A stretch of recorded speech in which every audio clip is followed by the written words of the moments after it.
meu querido presidente, senador Eduardo Suplicy. Cumprimento Vossa Excelência, todos que nos ouvem pela Rádio Senado, todos que nos assistem pela TV Senado. Senhor presidente, venho à tribuna, o que me traz aqui é um drama pelo qual está passando o povo do meu estado, em especial aqueles que vivem na fronteira do Brasil, na fronteira do meu estado, do Amapá, na região onde este país começa, onde o Brasil começa, na região norte do país, no Oiapoque. Na região do Oiapoque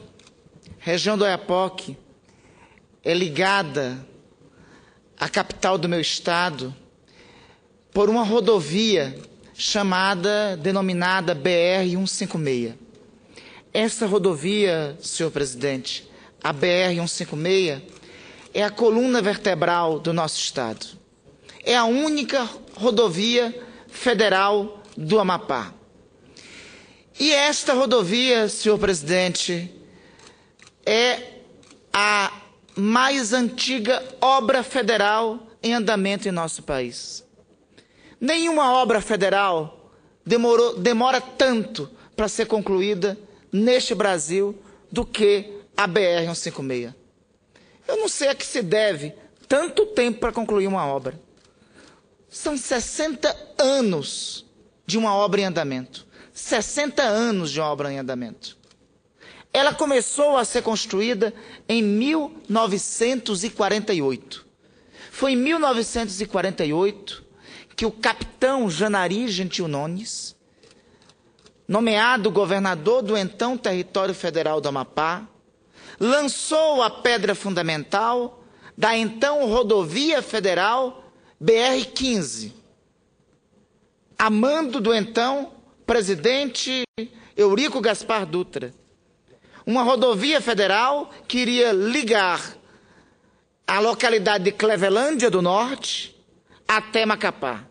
Celebrado foi o então capitão Janari Nunes, naquela data, quando lançou a pedra fundamental da BR-15.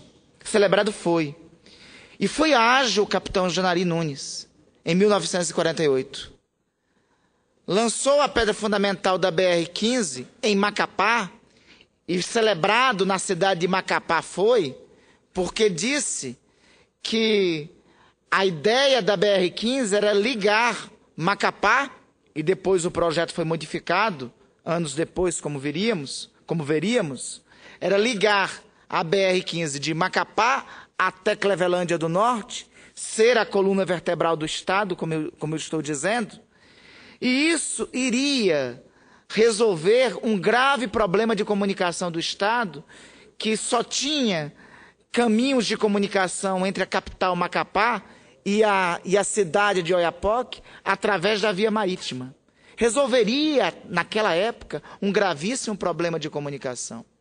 Pois bem, o governo de Janari Nunes levou apenas, naquela época, com todas as dificuldades da época, levou apenas 5 anos, 1948, 49, 50, 51, 52, e em 1953, num curto espaço de tempo, em 5 anos, Macapá já estava ligada de via terrestre, através da BR-15, até o município de Ferreira Gomes. Quando Janari deixou o governo do Amapá em 1956, a BR-15 já ligava a cidade de Macapá até a região do Lourenço. Veja, senhor presidente, quem está me assistindo no Oiapoque, quem me ouve no Amapá, num intervalo de 8 anos, a cidade de Macapá já estava ligado através da BR construída pelo arrojado e dinâmico governo de Janari Nunes até a localidade de Lourenço. E já tinha instalado projetos agrícolas na região do Caciporé. Como é que pode um governo com a pouca tecnologia daquele período, talvez porque se havia corrupção, com certeza não era nos níveis atuais. Mas a verdade é que em 8 anos, uma rodovia desbravou a floresta, estudou os impactos ambientais e ligou pelo menos 6, 7, 8 localidades do Amapá, da sua capital, e avançou por pelo menos 350 quilômetros. Em 1964, o projeto da rodovia foi retomado, e no governo do então almirante Luiz Mendes, e chegou até a localidade, foi retomado e chegou até a localidade de Lourenço. E em 1970 o projeto foi finalmente concluído e chegou até a localidade do Oiapoque. Todo esse trecho não asfaltado. O asfaltamento só começa em 1980, no governo então do comandante Aníbal Barcelos. O asfaltamento, a pavimentação, este é que passou a ser o drama, a saga dos governos do estado do Amapá de 1980 até hoje. De 1980 até hoje, nenhum dos governos do estado do Amapá, desde a ascensão do Amapá enquanto estado até hoje, não conseguiram realizar. Passaram-se já 4 governos, passaram-se já 5 governos desde a ascensão do Amapá à categoria de estado, desde 1988, e não conseguiram concretizar a pavimentação completa da BR-156. E hoje, veja que em 6 anos, o governo de Janari Nunes conseguiu abrir, nos anos 1940 e 50, conseguiu abrir 300 quilômetros de estrada.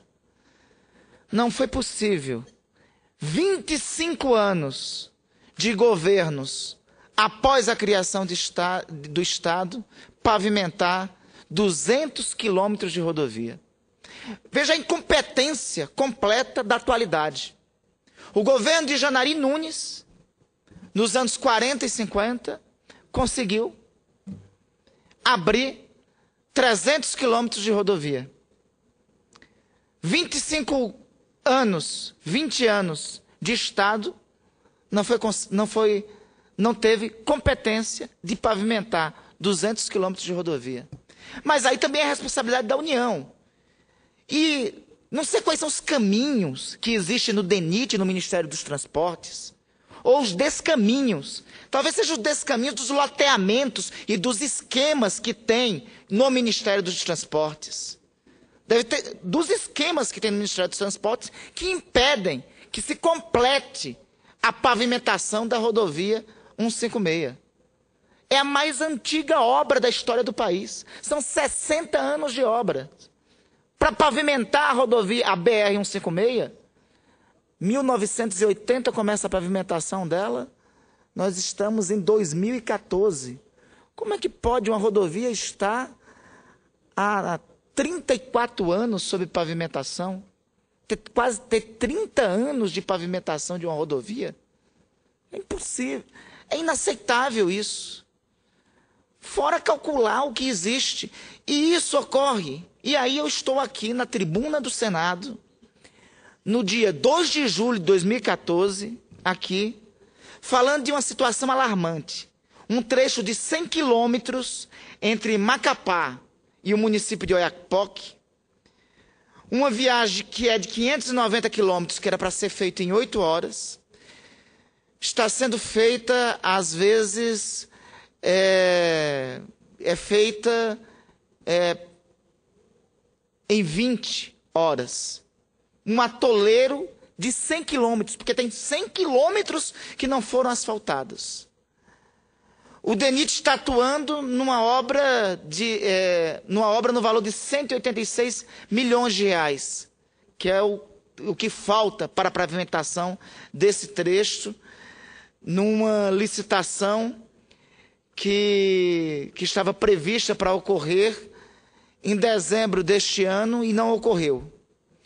Enquanto isso acontece, enquanto uma obra que iniciou em 1948 e ainda não concluiu, em uma pavimentação que iniciou em 1980 e não concluiu, em uma licitação que era para ocorrer agora e também não aconteceu, em 100 quilômetros que era para que deveriam ter sido mantidos e não estão sendo mantidos devidamente.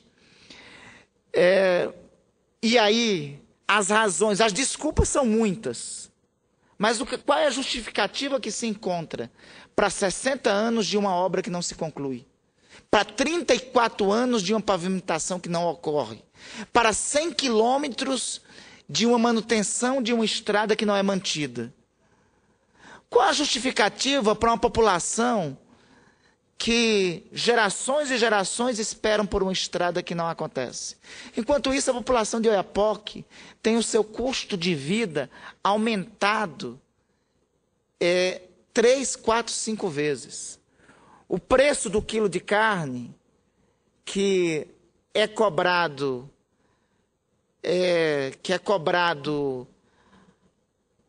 a um preço X em Macapá, a um preço X em Macapá, é cobrado 5 vezes mais no Oiapoque. O preço da energia, a manutenção da energia que é por combustível no Oiapoque, fica 3 vezes mais. Oiapoque está em crise de abastecimento de energia, em crise de abastecimento de tudo, há pelo menos 3, 4, 5 semanas. E não há uma resposta concreta por parte disso. A população, que com todas as razões justificativas, fica cansada de esperar por qualquer solução definitiva, fez com toda a justificativa um grande protesto no último dia 27 de junho, pois além dos problemas com a viagem em si, há os problemas colaterais, com abastecimento de mercadorias, o aumento no preço dos alimentos básicos, o aumento no preço do arroz, do feijão, o aumento no preço da carne.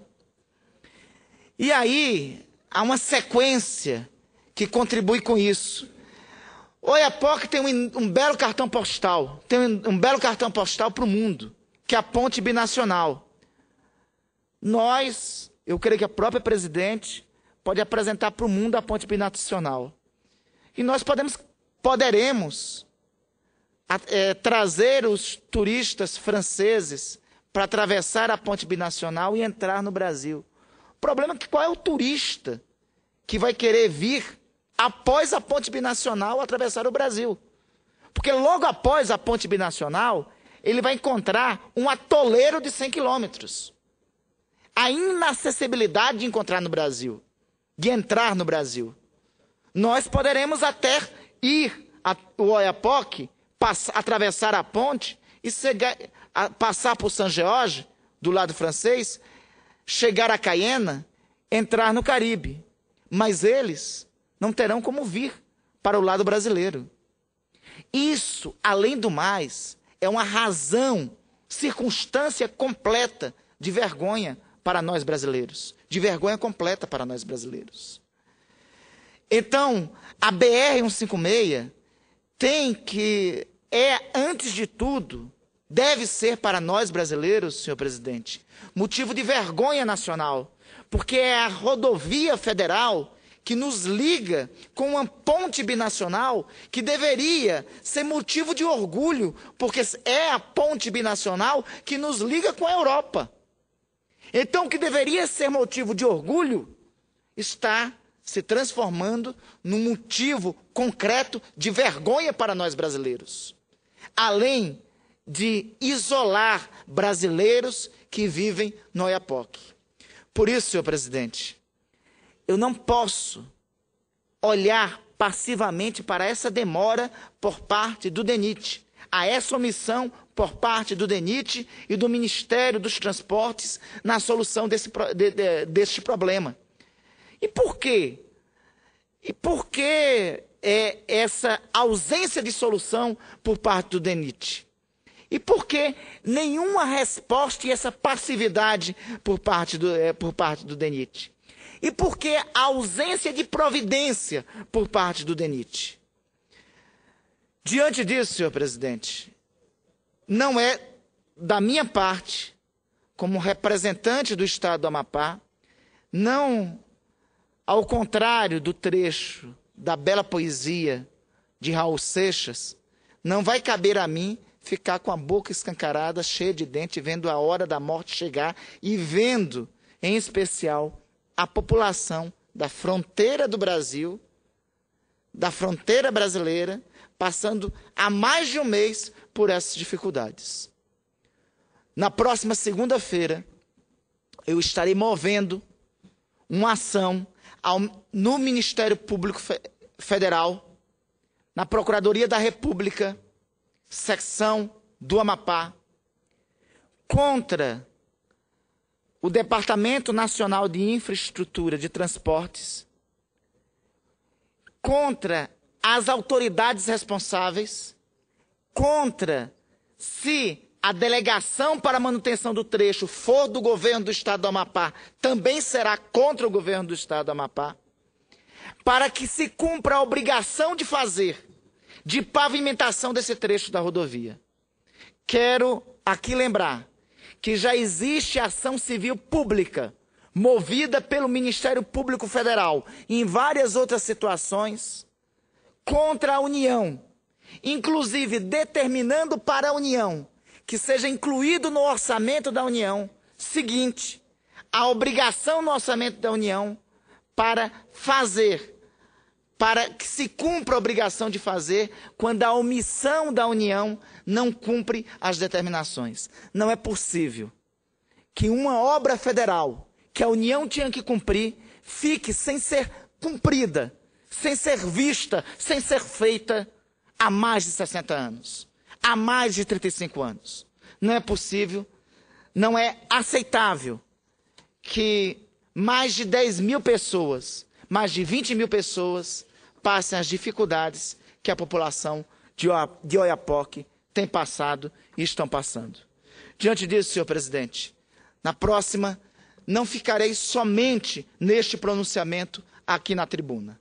Na próxima segunda-feira, eu estou convidando o prefeito de Oiapoque, o presidente da Câmara Municipal de Oiapoque, as autoridades do município e as lideranças da região. Porque não é somente uma situação da região e das lideranças políticas do município de Oiapoque, de Calçoene e da região. É também uma questão de interesse para nós. Eu quero repetir. O município, a BR-156, nos liga com a ponte binacional sobre o rio Oiapoque, que nos liga com a Europa.